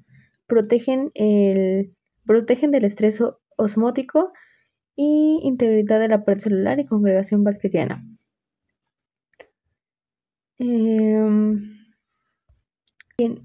La sacarosa se divide en glucosa y fructosa. Aquí. La glucosa entra y tiene 12 formas de entrar. La glucosa se convierte en piruvato. Este no tiene ciclo de Krebs y se produce lactato que se expulsa. El lactato baja el pH afuera de la bacteria, mata a otras bacterias de pH 7. La Bellonella usa el lactato para su metabolismo. El sorbitol y el xilitol no se metabolizan y solo se excretan. Por su parte, también, aquí se liberan exoenzimas. También la glucosa disminuye la glucosa transferasa y los glucanos solubles dextranos alfa 1,6 y se convierten en glucanos insolubles mutanos alfa 1,3. Se unen a la membrana y aumentan las reservas de adhesión y protección. Las dextranasas rompen los dextranos para hacer la glucosa y reserva de energía. Luego la fructosa, la fructosil transferasa los produce en levanos y luego en glucosa. Las etapas del metabolismo de la sacarosa por Sarotas. Primero hay un transporte rápido y eficiente de la glucosa.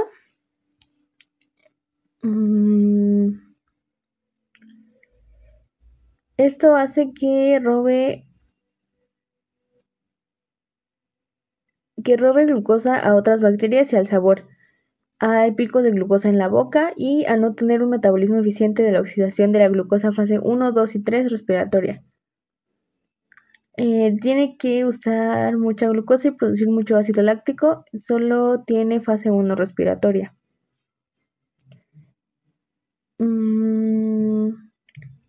Produce enzimas extracelulares que convierten a la glucosa y fructosa en complejos de reserva y protección protección y adhesión. Sintetiza polisacáridos intracelulares de reserva. Las enzimas extracelulares de Streptococcus son la sacarosa, puede ser glucosa o fructosa, y está la glucosiltransferasa, los dextranos, las mutanasas y para fructosa la fructosil transferasas. La glucosa se convierte en glucanos, los dextranos insolubles alfa 1,6 y los mutanos solubles alfa 1,3. La fructosa en fructanas y esta en insulina beta 1,3 o levanos beta 1,6. Estos polisacáridos extracelulares tienen funciones de reserva de energía, protección, impiden cambios de pH y forman la matriz extracelular. Metabolismo de bacterias a base de aminoácidos. En la boca, aparte de las bacterias que usan carbohidratos para su metabolismo, tenemos las bacterias que usan aminoácidos. Estas producen como desecho amoníaco, urea y otros compuestos de nitrógeno. Estos compuestos elevan el pH y lo hacen más básico y se relaciona con el mayor metabolismo de nitrógeno se relaciona con menos prevalencia de caries, pero con mayor formación de cálculo. Los microorganismos urea positivos son organismos que producen ureasa. Los principales microorganismos son Streptococcus sanguis, Streptococcus gordoni y Streptococcus salivarius. Estos contribuyen a la alcalinización de la placa a través de la generación de amonio a partir de la arginina y urea. Este metabolismo de urea se inactiva a pH menor a 4. Aquí está mal. Aquí falta pH menor a 4. Aquí, generación. Y bueno, la arginina está presente en la saliva igual que la urea. Bien, la arginina entra a la bacteria. Tenemos que entrar a la bacteria. Y bueno, la arginina entra a la bacteria y se convierte en citrulina y genera un olor desagradable por la putrescina. Y también se convierte en ortinina que se transforma en amoníaco. El amoníaco alcaliniza la placa. También, se libera ureasa y este es amoníaco que también alcaliniza la placa. Bien, los lactobacilos son microorganismos gram positivos y son bacilos. Son anaerobias facultativas, habitan en el humano, en el sistema intestinal, urinario y en la piel. Producen ácido láctico y esto acidifica el medio, impidiendo que las bacterias patógenas crezcan. También son acidogénicos o acidofílicos. Tiene poca afinidad a la superficie dental y en caries es un invasor secundario. Su pH óptimo es de 5 a 4, es decir, es acidófilo. Y predominan en etapas avanzadas de la lesión. Usan la sacarosa para su metabolismo, se adhieren poco, producen menos polisacáridos extracelulares y necesitan a otras bacterias que produzcan su pH necesario y polisacáridos para adherirse como Streptococcus mutans. Se unen por unión física en las cavidades o ranuras de los dientes. Las pruebas microbiológicas miden niveles y cantidad de Streptococcus mutans y lactobacilos. Actualmente no se consideran útiles para predecir la caries y son útiles para predecir bajo riesgo a caries. Se cuantifican en 3 niveles: bajo riesgo, moderado y alto. Si se cultiva Lactobacillus y es mayor a 10.000, significa que hay caries activa en progresión. La evolución acidogénica bacteriana. Ya que está formada la película adquirida, las primeras bacterias que se encuentran son Streptococcus mutans, Streptococcus oralis y Streptococcus sanguis. Tienen adhesinas de alta afinidad a la película adquirida. Estos son gram positivo y les gusta el pH neutro. A las 48 horas se crean condiciones acidogénicas y el metabolismo de las anteriores generan receptores para el Veillonella y bacterias metabólicamente más activas que usan carbohidratos. Se genera invasión de Streptococcus mutans que utiliza mucha glucosa.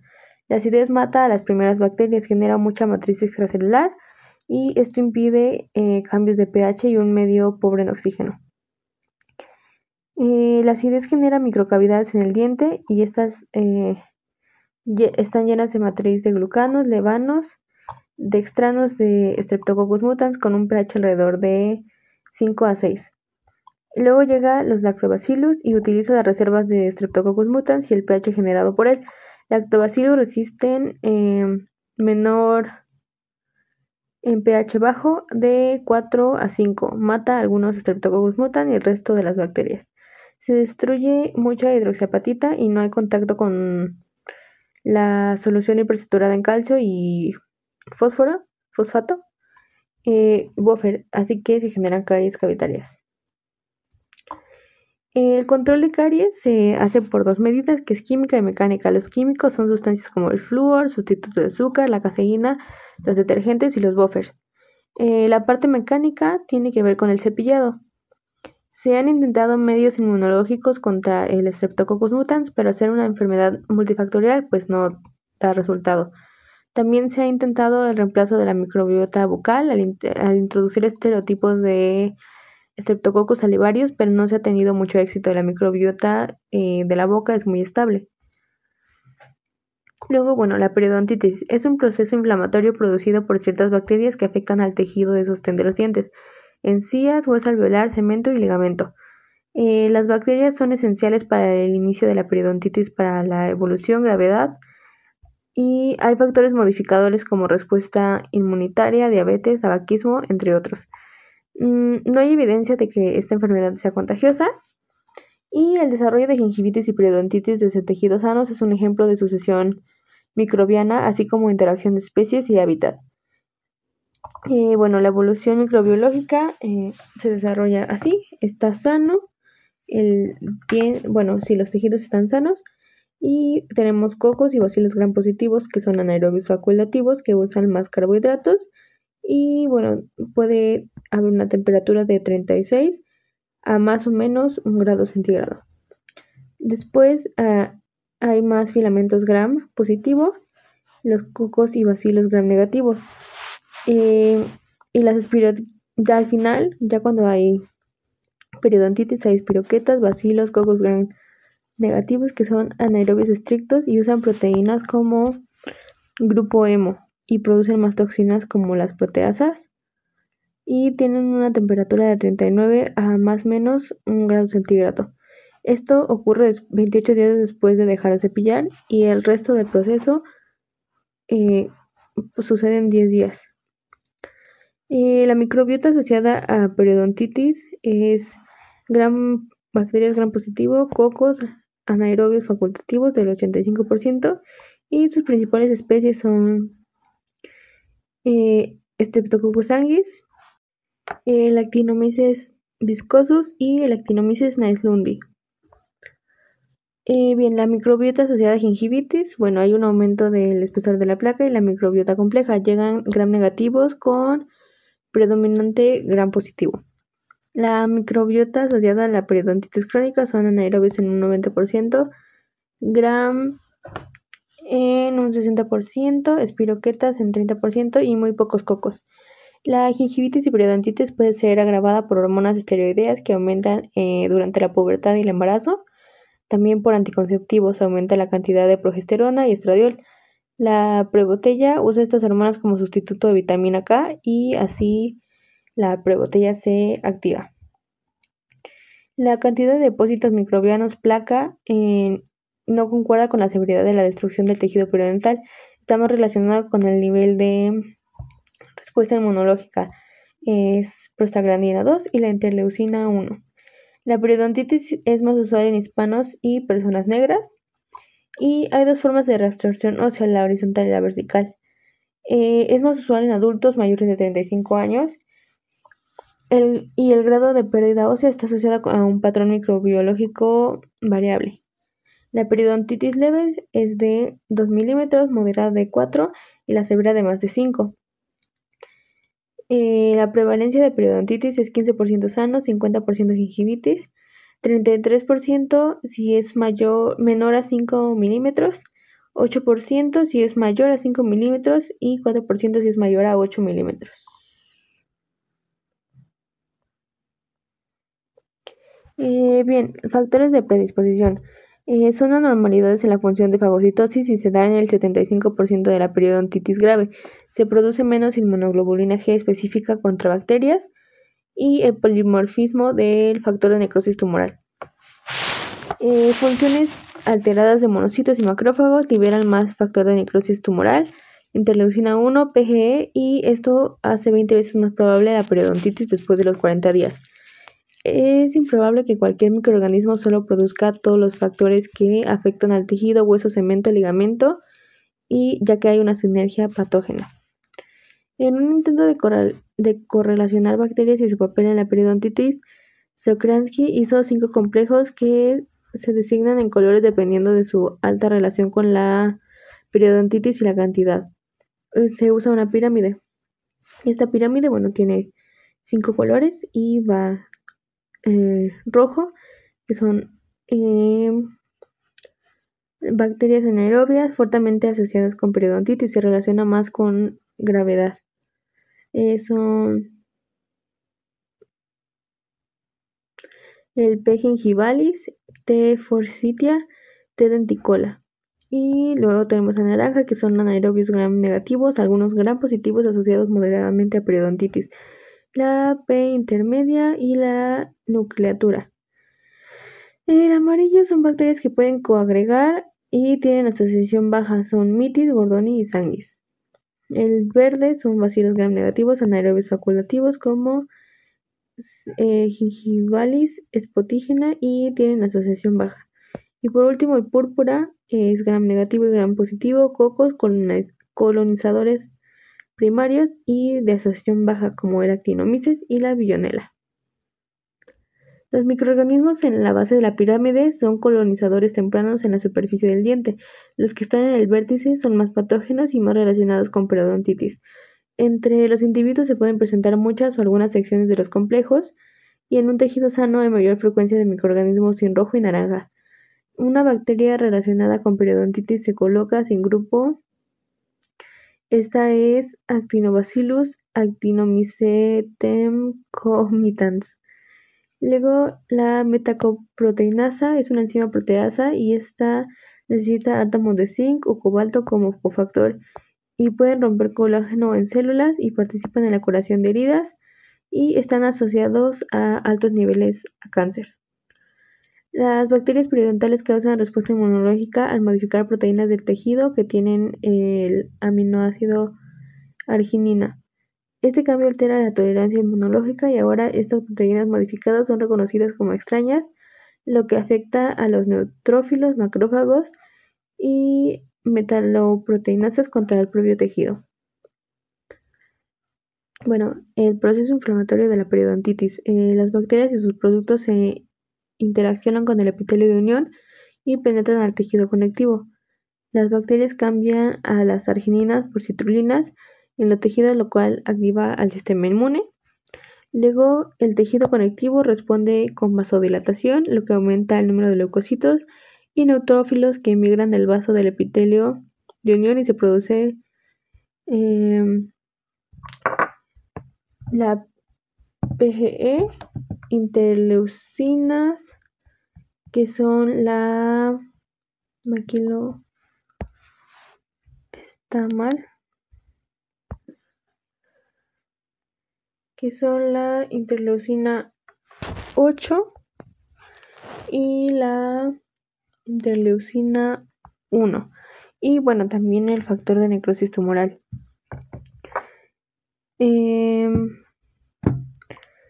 Los neutrófilos producen metaloproteinasas, cuya finalidad es destruir proteínas. Pero estas proteasas no son muy específicas y también rompen colágeno y matriz extravascular hasta formar una bolsa periodontal. También hay un aumento en el infiltrado leucocitario de células B y T, neutrófilos y macrófagos. Se activa el complemento y esta inflamación produce factor de necrosis tumoral que activa a los osteoclastos. El surco gingival tiene autolimpieza al producir líquido gingival y haber descamación de las células epiteliales. El epitelio de unión es un lugar sensible ya que es delgado y es un acceso a nutrientes y proteínas del líquido gingival. También hay poco oxígeno.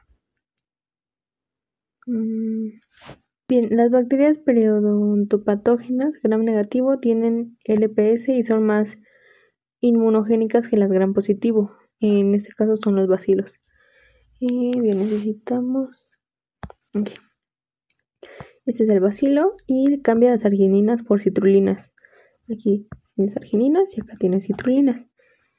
Bien, este bacilo necesita compuestos orgánicos complejos para su metabolismo y no le basta con la glucosa, necesita poco oxígeno y más temperatura. Es una colonizadora secundaria.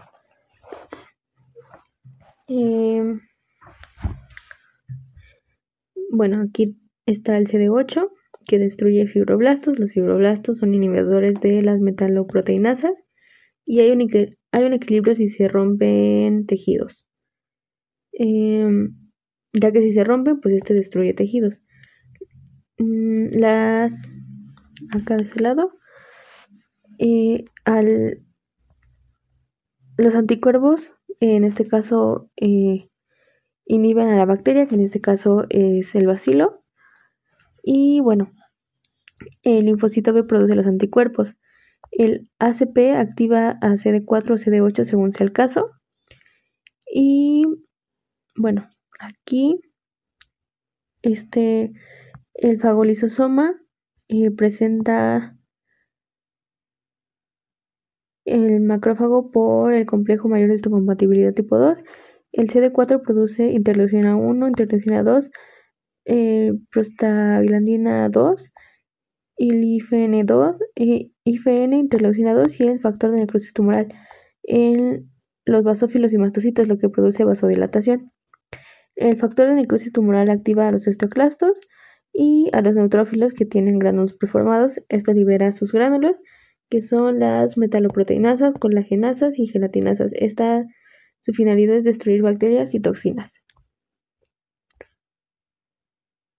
Luego tenemos al Agregatibacter actinomycetem comitans, antes conocido como Actinobacillus actinomycetem comitans. Es parte de la microbiota de la cavidad oral y se ha relacionado con formas agresivas de periodontitis. Es gram negativo, es un coco bacilar, capsulado y anaerobio. Es oxidasa negativo y catalasa positivo. Es reductor de nitratos y usa aminoácidos en su metabolismo. Fermenta carbohidratos, almidón, sacarosa y lactosa. Este no produce esporas y tiene fimbrias por adhesión. Existen 6 serotipos que van de la A a la F y varían en virulencia y tipo de LPS. Hay vesículas debajo de su cápsula. Sus factores de virulencia son la leucotoxina, que tiene actividad citoletal en células polimorfonucleares, como los leucocitos o los macrófagos. Esta toxina provoca poros en las membranas celulares e inhibe la parte inmunológica celular. También es la toxina de distensión citoletal, que inhibe la progresión del ciclo celular e inhibe la replicación de CD4 y destruye el citoesqueleto. La LPS activa macrófagos para producir interleucina 1 y factor de necrosis tumoral que activan a los osteoclastos. Y también tenemos las proteínas receptoras del factor cristalizante. Y usualmente la porción cristalizante de la inmunoglobulina se une al receptor de células efectoras y la porción del Fab al antígeno o bacteria. El Agrobacterium actinomycetem comitans tiene receptores en su membrana para unirse a la porción cristalizante y por ello no se activa la inmunoglobulina, inhibe la parte del sistema inmune humoral. Y las vesículas presentan colagenasa, que es una enzima capaz de deteriorar el tejido conectivo. Las citotoxinas inhiben la proliferación de fibroblastos y así se inhibe la reparación del tejido dañado. Las epiteliotoxinas destruyen a los semidesmosomas, lo que permite profundizar en la infección y activa linfocitos T supresores y inhibe la producción de inmunoglobulina G y M. Y por último, las bacteriocinas, que son enzimas que destruyen a otras bacterias como el Streptococcus mutans. Esta bacteria puede crecer en medios enriquecidos como agar sangre con hemina, vitamina K con CO2 del 5 al 10% y anaerobiosis. Está presente en el 95% de las lesiones periodontales graves y en población negra hay mayor prevalencia. Puede haber contagio entre familiares y hay individuos con alta respuesta a LPS y otras con baja respuesta independiente de la calidad o cualidad de la LPS. La periodontitis crónica se relaciona un 50% con la heredabilidad. Luego tenemos la Porphyromonas gingivalis. Esta, tiene fibras de adhesión. sus vesículas, que tienen proteasas y hemolicinas. Las proteasas degradan la matriz celular y las hemolicinas rompen a los eritrocitos. También tienen LPS y cápsula. Estos inducen a fibroblastos, leucocitos y macrófagos a producir metaloproteinasas y LPS con la finalidad de destruir a la bacteria. Son cocobacilos asacarolítico y necesita hierro. Son gram negativos, anaerobio obligado y son colonizadores secundarios. No son móviles y están relacionados un 80% con prevalencia en periodontitis y 25% de prevalencia en sanos. Es capsulado, por lo que lo protege de la fagocitosis y se puede adherir a varios tejidos y bacterias. Presenta vesículas por debajo de la cápsula llenas de proteasas, tripsinas, fosfolipasas, lipasas, que libera para destruir tejido y así obtener aminoácidos, hierros y otros nutrientes. Puede evadir al complemento, fagocitosis, opsonización, y al hacer esto, el sistema inmunológico atrae a más neutrófilos. Se producen más defensas, entre ellas la metaoroteinasas,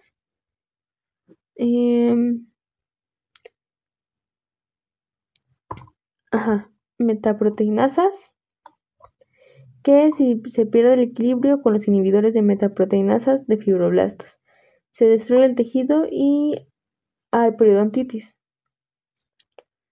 Bien, las pastas dentales. Se sabe del uso de las pastas dentales desde los años de los egipcios, por lo que son 4000 años.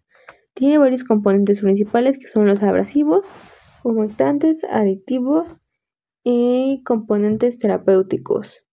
También tiene detergentes y en algunos casos bicarbonato de sodio.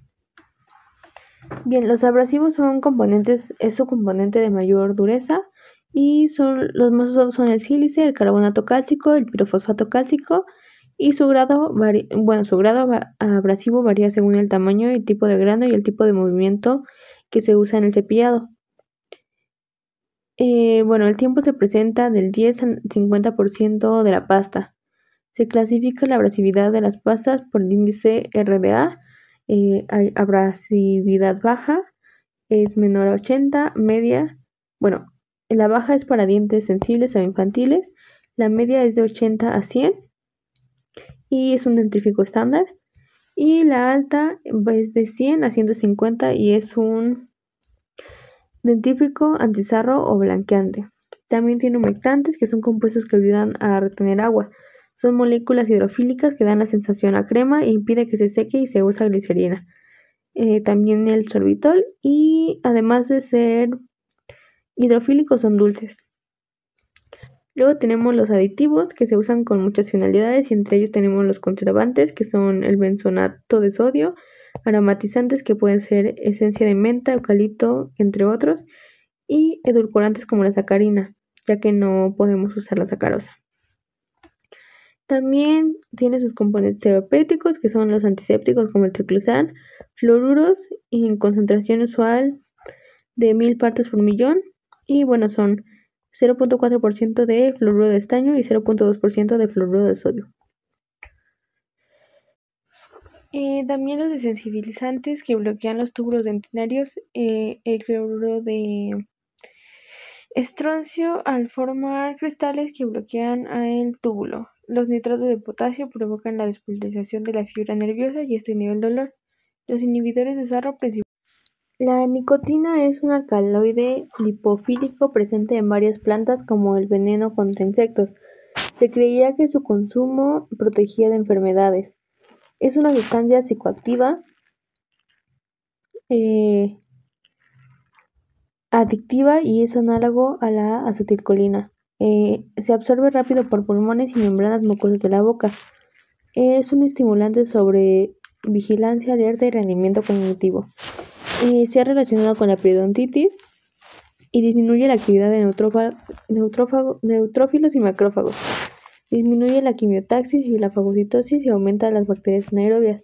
También la PGE disminuye la actividad de los fibroblastos y la producción de colágeno. Inhibe la revascularización y la producción de inmunoglobulina por linfocitos B. Y también aumenta la producción de las metaloproteinasas. Luego, el sarro se forma por capas de nucleación heterogénea y crecimiento cristalino. Tiene un 37% de fosfato octacálcico en las capas externas. En las internas hay hidroxiapatita. En sarro nuevo se encuentra la brucita. Se da por mineralización de la placa bacteriana a los 12 días de no haber cepillado. Hay personas altamente formadoras de sarro y otras bajas formadoras.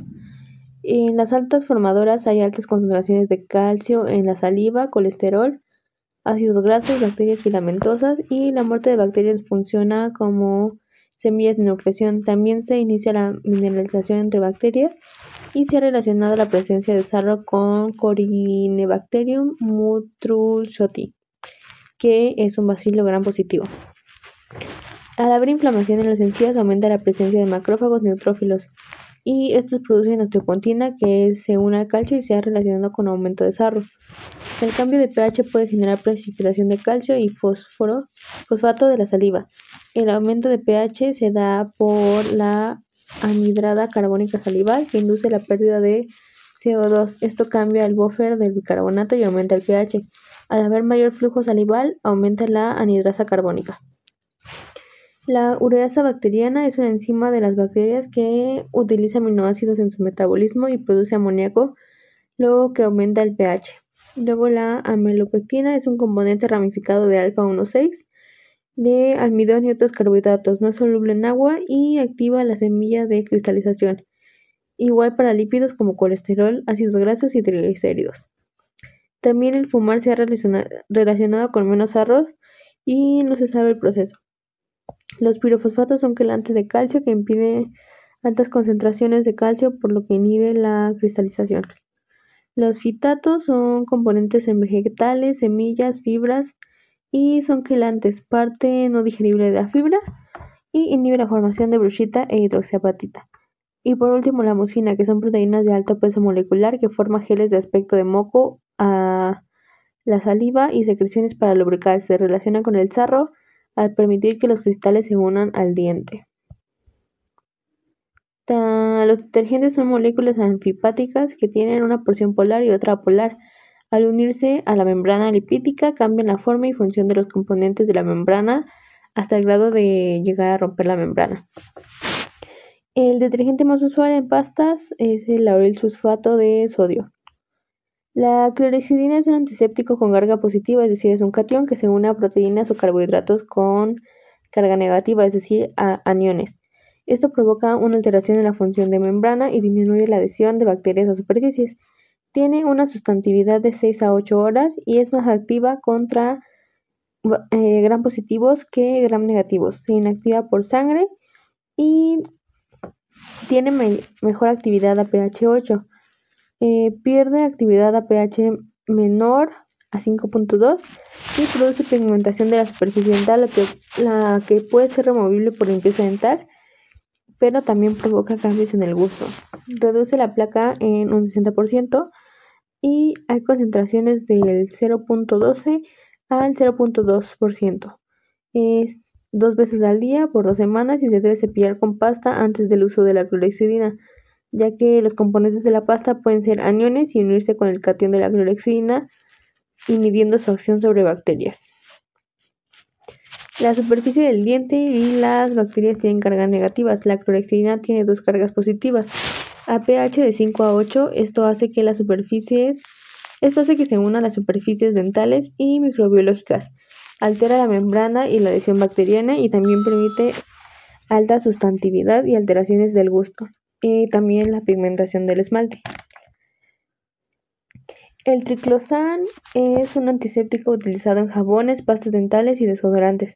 No está establecido su mecanismo químico sobre bacterias, pero se cree que interfiere en la membrana y el metabolismo bacteriano. Su degradación en el ambiente afecta a muchos organismos y inhibe la fotosíntesis y reproducción y se ha relacionado con el aumento de la resistencia bacteriana. También aumenta las alergias y en Estados Unidos está prohibido. Su efecto sobre el control de gingivitis y periodontitis es escaso y es comparable a la técnica de cepillado adecuado. Luego tenemos los probióticos en cavidad oral. Son una formulación de microorganismos vivos que tienen el potencial de modificar la microbiota en un efecto positivo y se han estudiado más en el sistema digestivo. En boca se han usado cepas de Lactobacillus reuteri y produce reuterina, que es un antibiótico de amplio espectro. También se usa comercialmente el Streptococcus salivarius. Y los probióticos tienen dos efectos. Pueden ser competencia para disminuir la población bacteriana virulenta, aunque esto es difícil ya que una población establecida es muy difícil de alterar si aún hay otros factores abióticos como pH, temperatura, entre otros.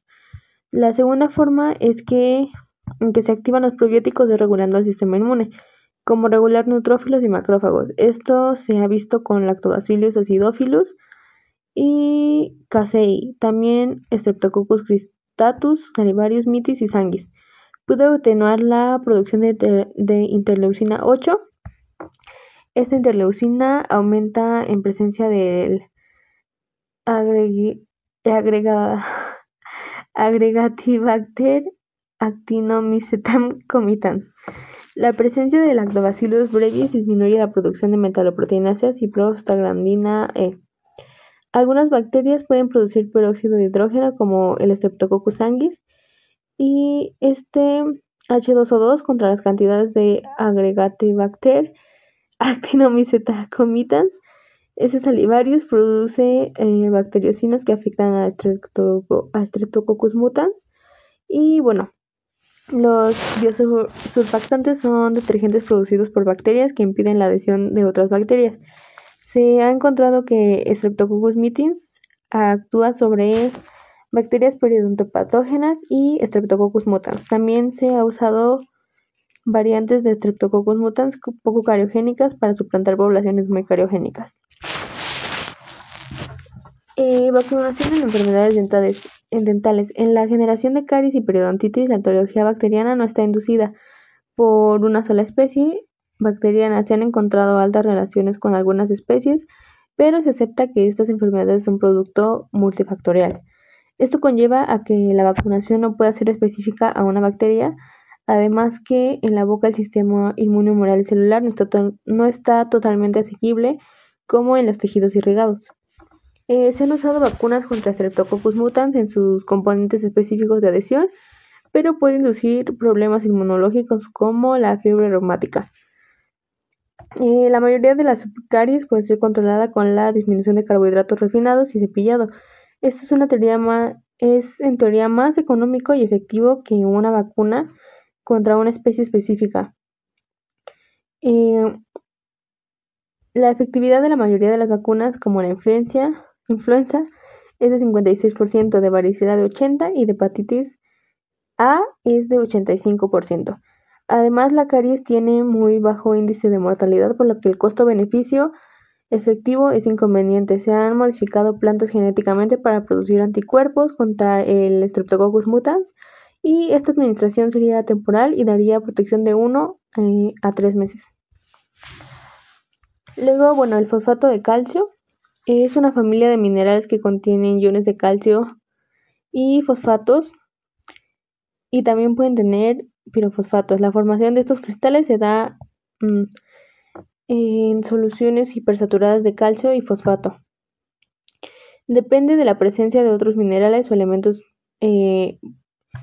Según la presencia de algunos minerales o elementos puede generar otros minerales. Si hay en la solución hipersaturada calcio y fosfato, el OH genera hidroxiapatita. Si en la solución hipersaturada hay calcio, fosfato, OH y magnesio, se genera otra apatita llamada whitlockita. La formación de hidroxiapatita no es perfecta, ya que se forman otros cristales como la brochita y la monetita. Estos minerales forman sarro y cálculos urinarios, además de calcificación de cartílago. Bueno, aquí tenemos el pirofosfato inorgánico y el calcio y se forma el fosfato de calcio amorfo. el octacalcio fosfato, y de este se pueden derivar la whitlockita, la brucita, la monetita, la hidroxiapatita o en su defecto la fluoroapatita. Y bueno, el fosfato de calcio amorfo se utiliza como material para reducir la sensibilidad en el procedimiento de aclaramiento dental y en el llenado, por ejemplo, del canal de endodoncia, en pasta, chicles, enjuagues bucales y con la finalidad de reducir la pérdida mineral. Es importante en la fase de mineralización, pero no se ha encontrado como componente en tejidos duros. También interviene en la formación del cálculo urinario. Y por último, la caseína de la leche.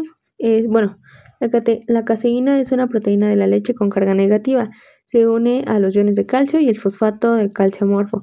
Reduce la disolución del esmalte en un 55% y comercialmente está compuesto de caseína y fosfato de calcio amorfo y se llama Recaldent, MyPast, y tiene efecto